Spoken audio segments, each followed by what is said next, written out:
Good evening, dear listeners. Today we are kicking off something truly special as we geared up for the highly anticipated inaugural season of the Nagaland Super League scheduled from 28th of January to 31st of March 2025. As we count down to the opening match, we are here to give you an exclusive sneak peek into what you can expect from this exciting new league and behind the scenes action. We have got an incredible guest, the man behind the upcoming event with us today, who will share the excitement and insight into how the Nagaland Super League is set to elevate football in our region. He is none other than Mr. Abu Metha, Secretary General of the Nagaland Olympic Association, President of Nagaland Athletics Association, and the newly elected Vice President of Athletics Federation of India. So stay with us as we look into the journey that will unfold over the next 2 months. Thank you, Mr. Metha, for talking to us, and congratulations on being elected as the Vice President of Athletics Federation of India. Thank you very much. I'm very happy and pleased to be having this conversation with you, and I look forward to a fantastic conversation talking about football. So the inaugural season of the Nagaland Super League is just around the corner. Could you tell our listeners what football fans in Nagaland or from outside the states can expect from this exciting newly launched league? Well, the Nagaland Super League is an initiative of the Government of Nagaland, the Nagaland Football Association, and the Nagaland Olympic Association, a collaborative event, and it has the approval and the mandate of the All India Football Federation. So first things first, we're going to have 7 teams, 7 franchisees compete over 2 months on a home and away basis, one venue at Chumoukedima, one venue at Kohima. So that's how it's going to take off. But we've planned the entire strategy of the league in a very professional manner. Our priority is footballers first and footballers throughout the league, create opportunities, new teams, new football, and also to project Nagaland into the national limelight of the football scenario. Though you have mentioned that your plan is to project the football scenario at a national level, but what inspired the creation of this Super League and how does it aim to impact the football scenario in our state? Well, what inspired? Definitely football is the most popular game. It's the people's game. It's a mass game. I think this league should have happened 10 years ago. We are late, but I think it's better late than never. We're planning it in a big way. The first ever captain of the Indian team to the Olympics was from Nagaland, Dr. Tali Merenau. That itself is a huge inspiration. But we're planning the league in such a way that there's grassroots development. Grassroots development, why? Because each of these 7 teams, compulsorily, they have to have 6 under 20 players. And the 6 under 20 players, at least 2 must be in every starting 11. And all these players must have had X number of starts for the entire league. So we're promoting youngsters, we're promoting grassroots development. We are also allowing guest players from outside Nagaland to be registered with the local clubs so that the best of Indian football can come. Our players can play with the best of Indian football in our own backyard. So it's about promoting Nagaland football to the national scene, but at the same time ensuring that grassroots development doesn't take a back seat. So you have said 7 teams will be participating for this newly launched league. So what is the selection process for this team? There is no selection process. There's actually a bidding process. Okay. Months back, we advertised through the media, through our district football associations, what are the terms and conditions for any club or any franchisee to register with the league. There is a huge document of terms and conditions that ensures best practices, professional approach, registration process. So then several teams, several clubs came forward and registered themselves, and a filtration process took place. And we also looked at how serious they are in developing football, how serious they are as stakeholders, because for the league to succeed, these clubs have to partner with the organizers. It's a collective and a collaborative event. So it's this whole 2-3 months of due diligence and best practices that has resulted in we zeroing in on 7 teams to play the first edition. So Mr. Metha, what steps have been taken to ensure that the team are well prepared for this season, both in terms of training and team building? So we are ensuring that every team has a set of support staff. The coaches have to have FIFA licensed coach certificate. The assistant coaches have to have FIFA licensed coach. Each team must have physiotherapists, strength and conditioning, assistant coaches and support staff. Each team must have under 20 players. Each team can have guest players. You must have practice grounds of your own. You must have a schedule. So all these we are monitoring, and we are also hand-holding and helping them. So this will ensure that the standard of football is good and is high. Could you also tell us about some of the standout players or teams that fans should watch out for during this season? Well, it will be unfair for me to point out one or two teams, but let me assure you, all 7 teams are going to do very well. In the last couple of months, I have been observing the team owners, the team founders, and the team management have been working really, really hard. It's not easy to manage, establish, and run a professional football club. And this is a new system. This system is going to create an ecosystem of sport. It's going to strengthen the foundations of sport, not only football, but it's going to strengthen the foundation of sport in Nagaland. It's going to create a sports culture. It's going to create a club culture. And I think it will propel many Nagas, many Naga youth to scale greater heights and to reach the highest standards. So the tournament will run for almost 2 months. What are some of the logistical challenges you and your team have faced in preparing for such a large-scale event? And how are you managing the venues? Of course, you have said the 2 venues, but besides that, the match scheduling and other organizational aspects to ensure a smooth tournament experience for both the players and even for the fans. Well, organizing an event of this magnitude has many challenges. And we in this part of the country, we always start with infrastructure challenge. Lack of stadiums, lack of practice grounds, lack of infrastructure, transportation system. That's why in a best case scenario which we worked out, we are having just 2 venues. Otherwise, 7 clubs are supposed to have 7 home grounds. You play home and away. But that will also elevate the cost, the expenditure, and the resources the clubs will need. So for the first edition, we're using Chumoukedima and Kohima as the 2 venues. And as I said, infrastructure and logistics is a big challenge, but we'll overcome that. One of the highlights of this league, which I want football fans to know, is the Chumoukedima Center is going to have a fan zone. There's going to be a lot of fun. There's going to be football, there's going to be food, there's going to be music, there's going to be, shopping and stuff like that. So the fan zone in Chumoukedima is something to look forward to. Football will be exciting, there's no doubt about it, because the 7 teams are well prepared.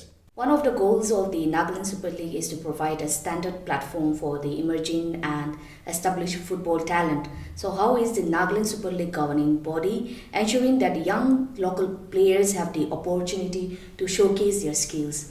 Each club must have 24 minimum local players. And when we say local players, indigenous players of Nagaland.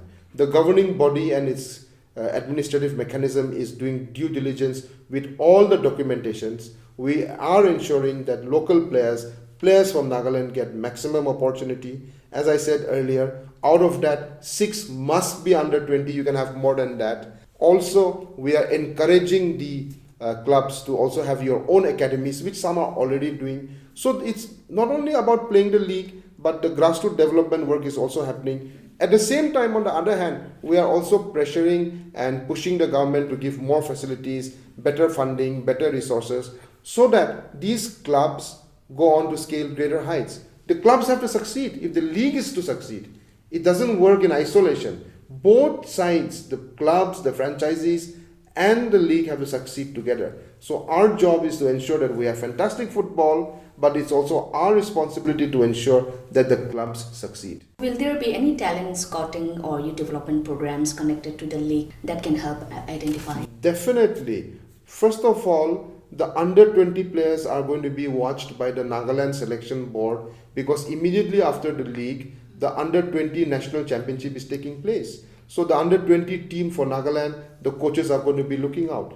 We are also working with a lot of stakeholders, the All India Football Federation, private corporate companies, CSR initiatives, and even foreign governments. We are talking to them so that we can collaborate, how to develop football, how to create opportunities.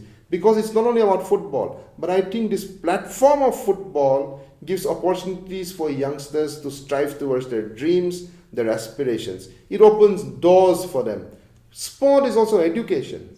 We are grooming our citizens to be responsible. We're grooming our children to be responsible citizens of tomorrow. So it's not only about promoting sport, but it's also about strengthening the foundations of our society. As we count down to kick off, what can fans look forward to beyond the match themselves? You have also mentioned that there is so many happenings will be happening in the Chumoukedima stadium. But are there any special events or activities planned on to make this first season even more memorable? Definitely. One thing is that we're going to have very strong fan engagement. We're going to have fan moments, we're going to have fan prizes, there'll be surprise giveaways to the fans, that's one. The other thing is the players have much to look forward to. We have 1 million rupees as a top prize for the winning club, but we also have a number of individual prizes. Every match will have player of the match, best goalkeeper, golden glove, golden boot, player of the season, most promising player, player of the week, coach of the month. All these prizes will be there, and these prizes will have handsome rewards with them.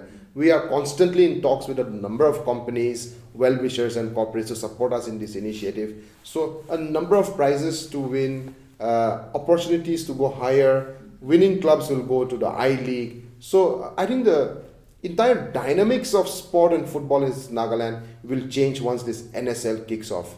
My appeal, my request to the football fans is, you are a stakeholder in this venture. This is not a venture only of the state government and the sports administrators, but every sports lover, football or not, every sports lover, all youth of Nagaland are stakeholders in the NSL. And we want you to come forward, support us, partner with us, collaborate with us, watch football, enjoy yourselves, and help Naga people reach the highest goals. So if any fans wants to come and watch the matches live, what should they do? Yes. Get a ticket first of all. How do you get a ticket? So we are partnering with a young startup, ahibi.com, so you can purchase your tickets online. You can also, they will also be having box offices at both the venues where you can purchase a ticket on the spot. If you buy season tickets, there's a discount. If you buy elite tickets, there's a discount. So various packages are available on ahibi.com. I suggest you go there, book your tickets, because you know what?